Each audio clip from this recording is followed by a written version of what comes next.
ကုန်ကြမ်းစိတ်တက်တက်တာနဲ့စင်ကာပူကိုဘလို့သွားလဲရမလဲဆိုတာပြောပြပေးပါမယ်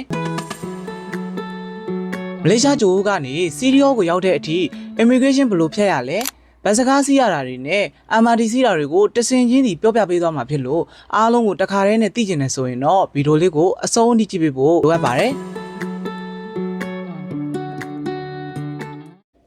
စင်ကာပူကိုသွားလည်ဖို့အတွက် JB ဆိုင်တွေကိုအရင်ဆုံးလာပါမယ်ပြီးရင်တော့ဟိုရောက်ရင်သုံးဖို့အတွက်အပေါ်တက်မှာစင်ကာပူဒေါ်လာလဲတဲ့နေရာလေးလည်းရှိပါတယ်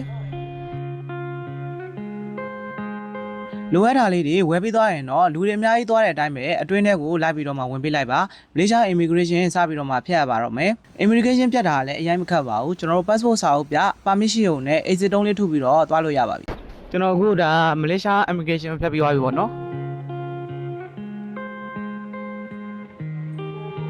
လူတွေအများကြီးသွားတဲ့အတိုင်းတဲ့လေးလျှောက်သွားပြီးတော့ platform view ကိုတွေးလို့ရှိရင်တော့ကျွန်တော်တို့ဓာတ်လေကားနဲ့အောက်ကိုဆင်းသွားလိုက်ပါဘတ်စကားစီးရမှာဖြစ်ပါတယ်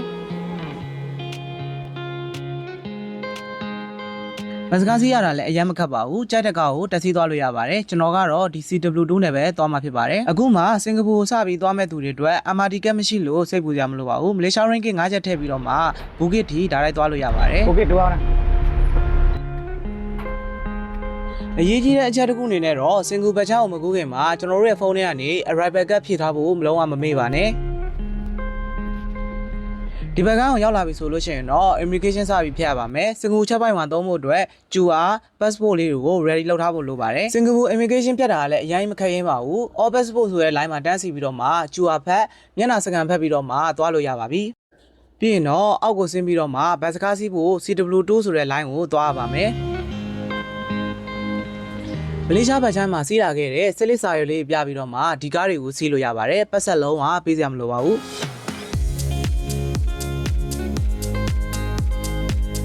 ကျွန်တော်ကတော့မလေးရှားဘက်ချမ်းမှာတွေက data roaming package ဝယ်ထားတာဖြစ်လို့ကားပေါ်မှာလည်း internet ကောင်းကောင်း easy သုံးလို့ရပါတယ်ခုဆိုရင်တော့မိနစ်25မိနစ်လောက်ကားစီးပြီးတော့မှစင်ကူချက်ပွိုင်းရနေပြီးတော့မှဘိုကင် MRT ကိုရောက်လာပါပြီ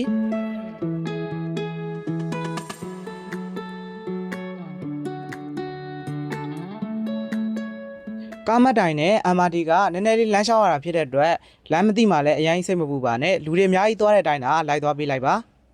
ဒါကတော့ဘူကစ် MRT ကိုရောက်လာပါပြီဒီညောင်ရောက်ပြီဆိုတာနဲ့ဓာတ်လေကားနဲ့အောက်ကိုဆင်းသွားပေးလိုက်ပါ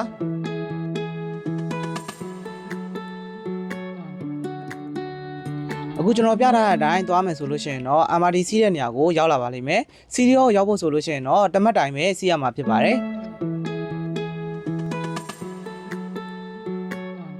ဒီညမှာအခုမှလာတဲ့သူတွေဆိုလို့ရှိရင်တော့ MRT ကလုံးဝရှိမှာမဟုတ်ပါဘူးအဲ့တော့ကောင်တာတွေမှာအလွယ်တကူပဲဝယ်လိုက်ပါစင်ကာပူဒေါ်လာ30ဆိုလို့ရှိရင်ရပါပြီ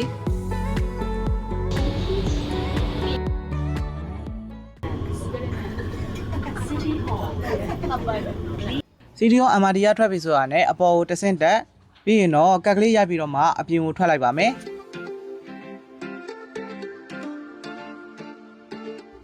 ဒီနေရာထိရောက်လာပြီဆိုရင်တော့ရန်ကုန်ကလှဲတန်းလိုပဲသဘောထားလိုက်ပါမြန်မာတွေအများကြီးရှိပါတယ်စီရီယောဘက်ချမ်းထဲကိုသွားဖို့အတွက်လမ်းရှိတယ်အောက်ဘက်ကသွားမယ်ဆိုလို့ရှိရင်မီးပွိုင်ကူးစရာမလိုဘူးအပေါ်ဘက်ကသွားမယ်ဆိုရင်တော့မီးပွိုင်ဖြတ်ရမှာဖြစ်ပါတယ်အခုဆိုရင်တော့စင်ကာပူနိုင်ငံထဲကမြန်မာတွေအများဆုံးရှိတဲ့စီရီယောကိုရောက်လာပါပြီဒီလောက်ဆိုရင်တော့မလေးရှားဘက်ချမ်းကနေပြီးတော့မှစင်ကာပူနိုင်ငံထဲကိုအလွယ်တကူဘယ်လိုလာရောက်လက်ပတ်ရမလဲဆိုတာတည်သွားလောက်ပြီးလို့မျှော်လင့်ပါတယ်